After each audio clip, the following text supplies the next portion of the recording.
దివ్యాత్మ స్వరూపులైన మీ అందరి హృదయంలో ఉన్న చైతన్య రూపంలో ఉన్న పరమాత్మకి ప్రణమిలుతూ కేఎంసీ క్రియాయోగ మెడిటేషన్ ప్రేక్షకులకి నమస్కారము. ఇప్పుడు మనము పతంజలి సూత్రాల్లో సమాధి పాదంలో మనం 8వ భాగం చెప్పుకుంటున్నాము.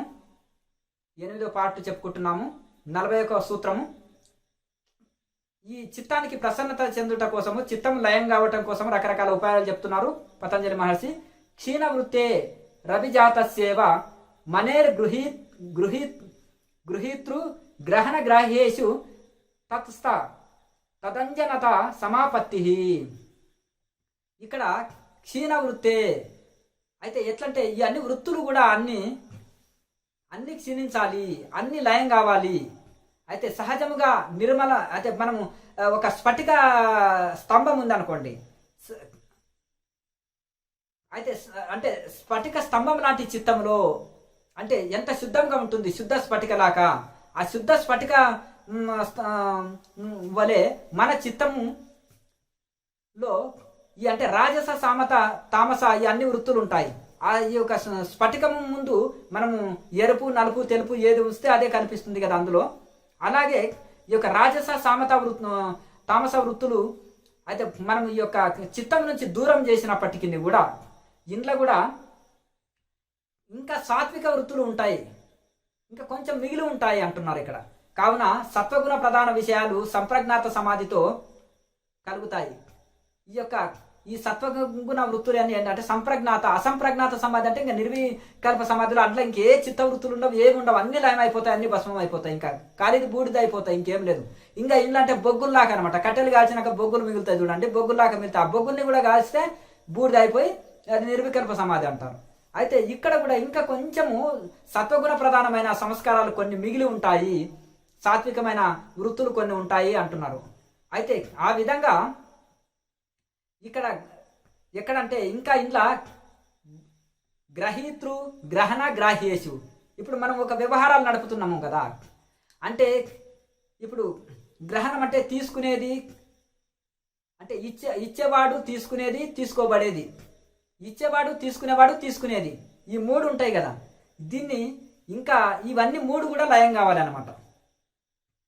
ఇక 42వ సూత్రంలో తత్ర అంటే ఈ యొక్క శబ్దార్థ జ్ఞాన వికల్పై సంకీర్ణ సవిత్కార సమాపత్తి, సవితర్క సమాపత్తి.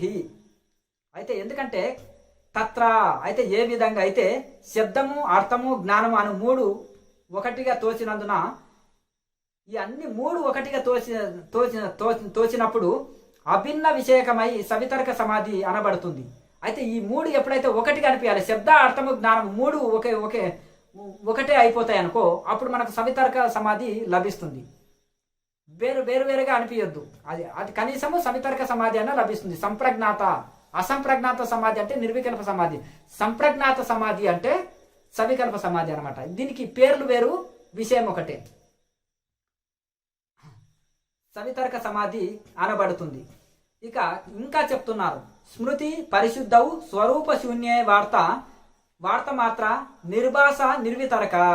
ఇక నిర్వికల్ప సమాధి ఎప్పుడు లభిస్తుంది అంటే స్మృతి పరిశుద్ధమైనప్పుడు, అంటే ఇంకా చిత్తంలో ఎటువంటి ఇంకా సంస్కారాలు ఉండవు, ఇక అందులో బీజం మొత్తం నశించింది, ఇంకా మొలవదు ధాన్యం అట్లా. అందుకనే స్మృతి పరిశుద్ధమైనప్పుడు ఇక స్వరూపము చేత అంటే భగవత్ స్వరూపము చేత.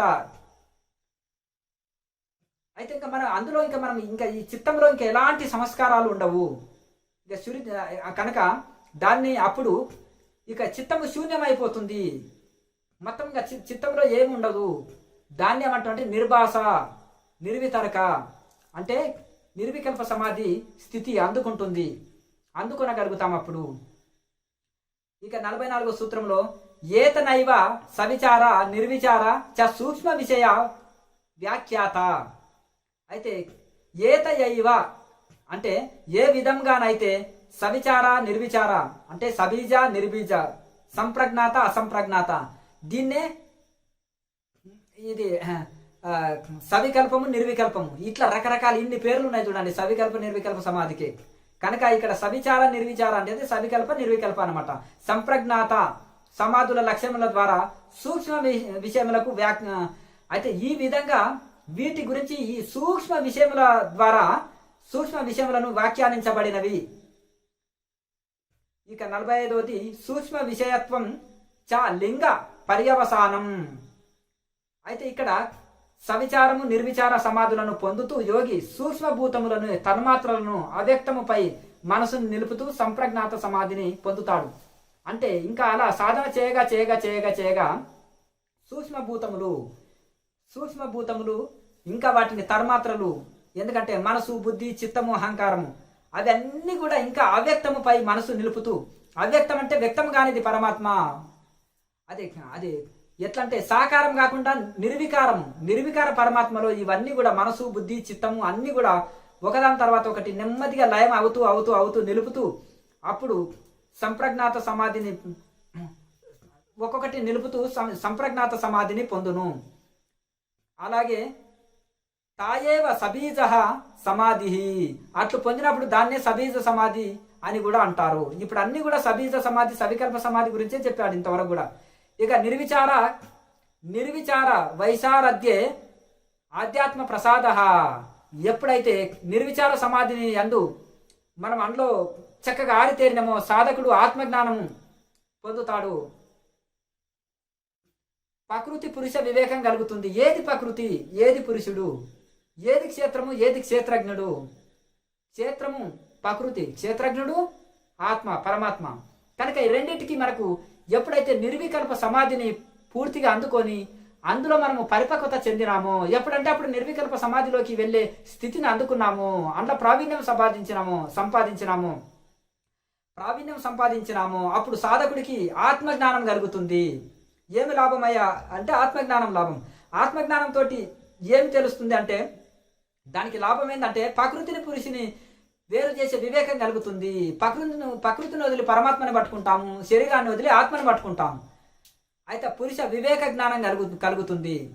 దాన్ని ఇంకా చెప్తున్నారు ఋతంబర తత్ర ప్రజ్ఞ. అప్పుడు యోగికి ఋతంబర ప్రజ్ఞ వస్తుంది. దాన్ని ఋతంబర ప్రజ్ఞ అంటారు.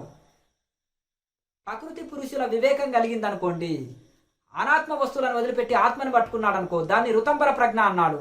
అప్పుడు యోగికి ఋతంబర అంటే శబ్ద జ్ఞానాదులలో మిశ్రమం కాని సత్య విషయము బోధపడును. అంటే ఇప్పుడు ఈ ప్రకృతిలో అన్నిటిని వదిలిపెట్టి పరమాత్మనే పట్టుకోగలుగుతాడు. ఇంకా ఎన్నో ఈ ప్రకృతిలో ఇవన్నీ బ్రహ్మాండం అంతా కూడా శబ్ద అర్థ రూప నామ గుణాలు ఇవన్నీ ఉన్నాయి కదా, అన్ని వదిలిపెట్టి ఆత్మనే పట్టుకుంటాడు. దాన్నే ఋతంబర ప్రజ్ఞ అన్నాడు. అతని ప్రజ్ఞ వికసిస్తుంది. ఆధ్యాత్మిక అంటే ఇంకా అది అద్భుతమైన ప్రజ్ఞ ఉంటుంది అతనికి. ఇంకా ఈ అన్ని అనాత్మ వస్తువుల్ని వదిలిపెట్టి ఆత్మనే పట్టుకునే శక్తి కలుగుతుంది. ఆ ఋతంబర ప్రజ్ఞ అన్నారు. దాన్నే పతంజలి మహర్షి దానికి ఒక పేరు పెట్టి ఋతంబర ప్రజ్ఞ అన్నారు. ఇక శృతానుమాన ప్రజ్ఞాభ్యామాన్య విషయ విశేషార్థత్వాత్ అంటున్నాడు. ఇక్కడ ఒకటి ఏంటిదంటే శృత అంటే శృతులు అంటే వేదములు. అయితే అప్పుడు వేదములో చెప్పిన వేదాంతములో చెప్పిన శృతుల్లో చెప్పిన ఆ విషయాలన్నీ అతనికి గోచరిస్తాయి, కనిపిస్తాయి, అంటే అది అర్థమవుతాయి. ఇంకా సమస్త శాస్త్రాల చదువుల మర్మం వల్ల చదువుతి తండ్రి అని ప్రహ్లాదుడు అంటాడు కదా, అట్లా ఆ చదువుల యొక్క దాని అర్థం అంతా అర్థమైపోతుంది అతను. అందులో ఇప్పుడు కర్మల్ని ఒకటండి, కొన్ని సుఖాన్ని ఇస్తాయి, కొన్ని దుఃఖాన్ని ఇస్తాయి, ఇంతే సింపుల్. మరి సుఖాన్ని నాకు సుఖం కావాలా దుఃఖం కావాలా అని విచారణ చేసి దుఃఖం కలిగించేటి వదిలి సుఖం కలిగించేటి పట్టుకోవాలి కదా. ఇక భోజనాల్లో కూడా ఒకటి సుఖం కలిగించేటి ఒకటి దుఃఖం కలిగించేటి ఉంది. మరి దుఃఖం కలిగించేటి వదిలిపెట్టి సుఖం కలిగించేటివి అభ్యాసం చేసుకోవాలి కదా. ఇంకా శాస్త్రాలు కొన్ని ఉంటాయి, అజ్ఞాన శాస్త్రాలు కొన్ని ఉంటాయి, జ్ఞాన శాస్త్రాలు కానీ ఉంటాయి. మరి నీకేం కావాలి? ఆత్మజ్ఞానం కావాలన్నప్పుడు ఉపనిషత్తులని వేదాంతాన్ని చక్కగా వేదాంత శాస్త్రాలని, వేదం కూడా కర్మకాండలే, నీకు అక్కర్లేదు. వైరాగ్య పురుషులకి వేదాంతమే యోగ శాస్త్రము వేదాంత శాస్త్రం చదువుకో, సాధన చేయి. మరి అట్లా నీకేం కావాలన్నా మొదలు నిర్ణయం చేసుకో. నిర్ణయం చేసుకున్నాక నీకు ఏ మార్గంలో, నీకు ప్రవృత్తి కావాలన్నా, నివృత్తి కావాలన్నా, ముక్తి కావాలన్నా, భౌతికం కావాలన్నా, ఇది ఆలోచన చేసుకొని ఆ మార్గంలో దృఢ నిశ్చయమై వెళ్ళాలి. కనుక శృత శృతానుమాన అంటే అనుమానము ప్రమాణం అంటారు కదా, శృతిలో చెప్పిన ప్రమాణాన్ని అట్లా ఆ విధంగా ప్రజ్ఞాభ్యామాన్య విశేషార్థత్వాత్ అని అంటున్నారు. అయితే వేద శాస్త్ర జ్ఞానము నీకు కలుగుతుంది. అనుమాన ప్రజ్ఞ ఊహ కంటే గొప్పదిగా. ఇప్పుడు అనుమానము ప్రజ్ఞ అంటే ఏంటంటే ఊహ కంటే గొప్పది, ఇంకా అంటే ఊహకు అందనిది అది, ఇంకా అది విశేషమైనది. అంటే అంటే ఊహ అంటే అంటే నీకు ఇంకా సమస్తము శాస్త్రాల్లో సారమెల్లా ఇంకా నీకు తెలిసిపోతుంది. అంటే ఋతంబర ప్రజ్ఞ కలిగినప్పుడు, యోగికి నిర్వికల్ప సమాధి కలిగినప్పుడు వివేక జ్ఞానం కలుగుతుంది. ప్రకృతి పురుషులని వేరు చేసి తెలుసుకోగలుగుతాడు. ఋతంబర ప్రజ్ఞ కలుగుతుంది. దాని వలన సత్యాన్ని తెలుసుకొని అసత్యాన్ని వదిలిపెడతాడు. దాని తర్వాత శృతిలో అంటే వేదంలో వేదాంతంలో చెప్పిన ఆ యొక్క సారాన్ని తెలుసుకోగలుగుతాడు. ఆ యొక్క సమస్త శాస్త్రాల మర్మం తెలిసిపోతుంటుంది. దాని అర్థము భావము అంతా తెలిసిపోతుంది అతనికి. కనుక చదువురాని వాళ్ళు కూడా గొప్ప గొప్ప కబీర్ దాసు లాంటి వాళ్ళు, తరిగొండ వెంగమాంబ లాంటి వాళ్ళు తత్వాలు రాశారు, దోహాలు రాశారు, ఏమి భజన్స్ రాశారు, పుస్తకాలే రాసి పెట్టారు. నోటికుంటే చెప్తే శిష్యులు రాశారు. మరి ఎట్లా సాధ్యమైందంటే ఇదే మొల్లకు చదువు రాదు కానీ నోటి చేతనే రామాయణాన్ని పద్యాల రూపంలో అల్లింది. పొయ్యి కాడ వంట చేసుకుంటూ కూర్చుంటేనే నోటికుంటేనే చెప్పేసింది. పద్యాలు తెలుగులో పద్యాల రూపంలో అల్లింది. ఎట్లా అంటే ఇది ఋతంబర ప్రజ్ఞ, వివేక ఖ్యాతి, ఇంకా రకరకాల పేర్లు పెడతారు దీనికి. తజ్జహ సంస్కారో అన్య సంస్కార ప్రతిబంధి. తజ్జ సంస్కారో అన్య సంస్కార ప్రతిబంధి అంటున్నారు ఇక 50 సూత్రంలో. అయితే తజ్జ అంటే నిర్విచార సమాధి అన్న, సవిచార సమాధి అన్న, నిర్వికల్ప సమాధి అన్న, సవికల్ప సమాధి అన్న రెండు ఒకటే అండి. అంటే ఇవన్నీ పేర్లు మార్చి మార్చి చెప్తుంటాడు. నిర్విచారం అంటే నిర్వికల్ప సమాధి, సవిచారం అంటే సవికల్ప సమాధి అనమాట.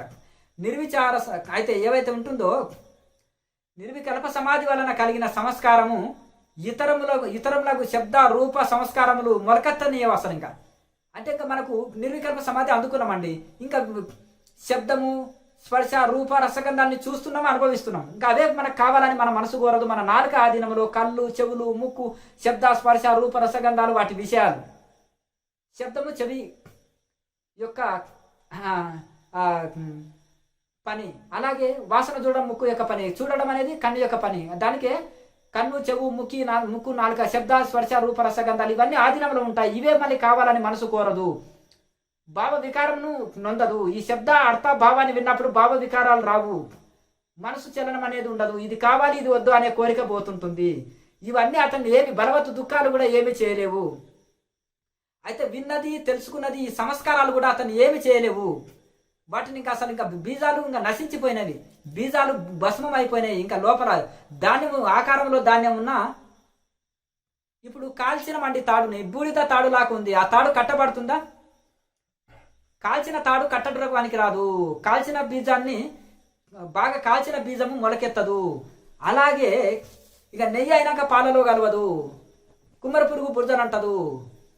అట్లా ఈ విధంగా బ్రహ్మజ్ఞాని లక్ష్యం ఉంటుంది. నిర్వికల్ప సమాధి అందుకున్న వాళ్ళ లక్ష్యము స్థితి, మానసిక వాళ్ళ స్థితి ఇట్లా ఉంటుంది అని రకరకాల ఉపమానాలతోటి పతంజలి మహర్షి చెప్తున్నారు. కనుక ఇంకా ఎటువంటి ప్రతిబంధకాలు నిర్వికల్ప సమాధి అందుకున్నాక ఎటువంటి ప్రతిబంధకాలు ఉండవు. ప్రపంచంలో ఎక్కడున్నా సన్యాసంలో ఉండని, గృహస్థులో ఉండని, వ్యవహారాలు చేయని, వ్యవహారాలు చేయకపోని, ఎట్లనన్నా ఉన్నా కానీ ఎటువంటి ప్రతిబంధకం ఉండదు అని చెప్తున్నారు. ఇంకా సమాధి స్థితి అందుకున్న వాళ్ళకి ఇతర సంస్కారాలు ఏమి ఉండవు. ఉన్నా కానీ ఎట్లాంటిది పగలు దీపం ఉన్నట్టుగా సూర్యుడి ముందల దీపం ఉంటే దాని ఏమైనా శోభ ఉంటుందా? ఉండదు కదా. అట్లా ఇంద్రియాలు ఉండి ఆ పనులు చేస్తున్నప్పటికీ కూడా వాటిని అంటవు.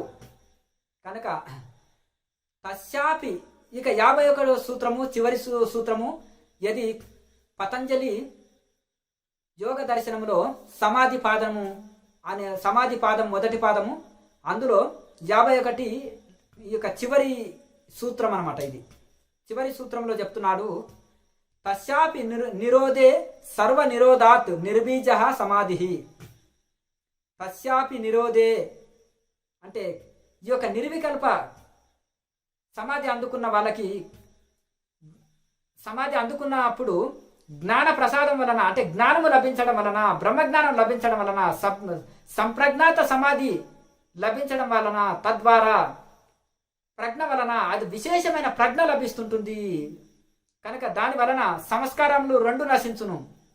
అంటే ఈ యొక్క సంప్రజ్ఞాత సమాధి తద్వారా ప్రజ్ఞ వలన కలిగిన సంస్కారములు రెండు లభిస్తాయి. అయితే ఈ అన్ని సంస్కారాలు ఇంకేమి ఉండవు, ఇంకా అక్కడ అన్ని సంస్కారాలు నశిస్తాయి. అటువంటి చిత్తస్థితిని నిర్బీజ సమాధి అంటారు. ఇంకా అక్కడ ఏ సంస్కారాలు ఉండవండి, ఇంకా మంచి సంస్కారాలు ఉండవు, చెడు సంస్కారాలు ఉండవు. ఇంకా అక్కడ జ్ఞానం అజ్ఞానం అనేది రెండు ఉండదు, ఇంకా ద్వంద్వాలు లేవు. ఇక రాత్రి ఉంటే పగలు, పగలుంటే రాత్రి. సుఖం ఉందంటే మరి దుఃఖం కూడా ఉండాలి. అక్కడ సుఖం లేదు, దుఃఖం లేదు, లాభం లేదు, నష్టం లేదు, జయం లేదు, అపజయం లేదు, జ్ఞానం లేదు, అజ్ఞానం లేదు, గురువు లేదు, శిష్యుడు లేడు, దేవుడు లేడు, జీవుడు లేడు. ఇక రెండు ఉంటే మళ్ళీ ఒకటి ఉంటే రెండోది ఉంది అని అర్థం. ద్వంద్వం లేదు, ద్వితీయం లేదు. ద్వితీయం భయానకం, అద్వితీయం ఉంది. అద్వైతంలో భయం లేదు, ద్వితీయం భయానకం, భయం కలిగిస్తుంది. తనకంటే ఇతరుల జీవులను వేరుగా చూస్తున్నాడు, అది భయంతో కూడుకున్నది. కానీ అద్వైతంలో భయం లేదు, అద్వితీయమే, అది ద్వితీయం లేదు, రెండోది లేదు, కనుక అంతా అద్వితీయమే. కనుక ఆ యొక్క అద్వితీయ స్థితిలో ఇంకా ఎటువంటి సంస్కారాలు అక్కడ ఉండవు, జ్ఞానం అజ్ఞానం అనేది ఉండదు. ఇంకా అక్కడ మరి ఒకటి ఉంది అంటే రెండోది ఉండాలి.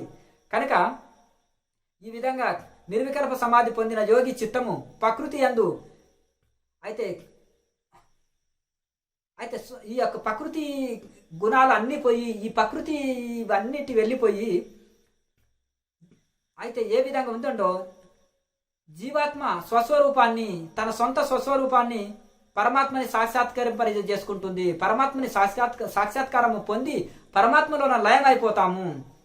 ఇక అయితే ఆ విధంగా తన్మయత్వ స్థితిలో, ఆనంద స్థితిలో ఇంకా ఆ యొక్క ఆ పరమాత్మలో లయం అయిపోయి శుద్ధుడు, ముక్తుడు, కేవలుడు అనబడతాడు. ఇంకా శుద్ధము అందులో ఇంకా ఏమీ లేదు. ఇంకా శుద్ధము, ముక్తుడు, కేవలుడు, ఏకము, అద్వితీయుడు అనబడతాడు.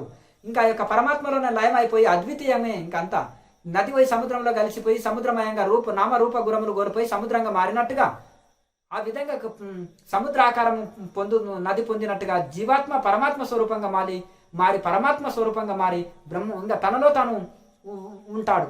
ఇంకా అక్కడ ఇంకేమీ లేవు అనమాట. అక్కడ బయటికి వచ్చినా కానీ ఈ బలవత్ దుఃఖాలు ఏమి చేయలేవు అని, అన్నిటిలో ప్రవర్తిస్తున్నా ఏమి చేయని వాడే. కనుక ఈ విధంగా ఇది ఉంటుంది. ఇప్పుడు పతంజలి యోగ దర్శనంలో ఇక మొదటి పాదము సమాధి పాదములో 52 సూత్రాలతోటి పతంజలి మహర్షి రకరకాల ఉపాయాలు, సమాధి యొక్క గొప్పతనము, సమాధిని అందుకోవాలంటే మనకు సమాధి సాధన చేస్తుంటే ఎటువంటి విఘ్నాలు వస్తాయి, మరి ఆ విఘ్నాలు పోవాలంటే మరి దానికి ఉపాయాలు, మరి సాధనలో చిత్తము మనసు లయం కావాలంటే దానికి ఉపాయాలు, మళ్ళీ అలాగే ఆ చిత్తము ప్రసన్నత లేకనే ప్రపంచంలో ప్రాకులాడుతుంది. చిత్తము ప్రసన్నత పొందుట కోసము రకరకాల ఉపాయాలు అవన్నీ ఎన్నో చెప్పారు. దీన్ని మన అవసరాన్ని బట్టి కొన్ని కానీ వినియోగించుకోవాలి. కొన్ని బిగినర్స్కు, ప్రారంభికులకు కొన్ని చెప్పాడు, మధ్యస్థులకు కొన్ని, చివరి వాళ్ళకు కొన్ని చెప్పాడు. రకరకాల ప్రాణాయామ టెక్నిక్లు కూడా చెప్పాడు, రకరకాల సాధనలు చెప్పాడు, పతంజలి మహర్షి చెప్పారు. కనుక దీన్ని బట్టి మనము మన సాధనలో ఇవి వినియోగించుకొని వీటిని మనము నిత్య సాధనలో మనం వీటిని వినియోగించుకొని ఈ ఉపాయాలని మనం చిత్తాన్ని ప్రసన్నత పొందితే అయిపోయి. ఇంకా ఏమి చిత్తాలో కోరికలు ఉన్నందుకే, ఆ చిత్తంలో మనసులో కోరికలు ఉన్నందుకే ప్రపంచంలో ప్రాకులాడుతుంది. కోరికలు లేకుండా చేసుకొని చిత్తాన్ని ప్రసన్నంగా పెట్టుకోనికి రకరకాల ఉపాయాలు చెప్పారు. ఆ ఉపాయాల చేత చిత్తాన్ని ప్రసన్నంగా పెట్టుకుంటే మనసు ధ్యానంలోనే నిజమైన సుఖం దొరికేటట్టు చేసుకున్న నిజమైన సుఖాన్ని అనుభవిస్తుంది. అప్పుడు మనసు బహిర్ముఖం కాదు. ఇవన్నీ మనం నిత్య సాధనలో వినియోగించుకోవాలి. లోకా సమస్త సుఖినో భవంతు. ఓం.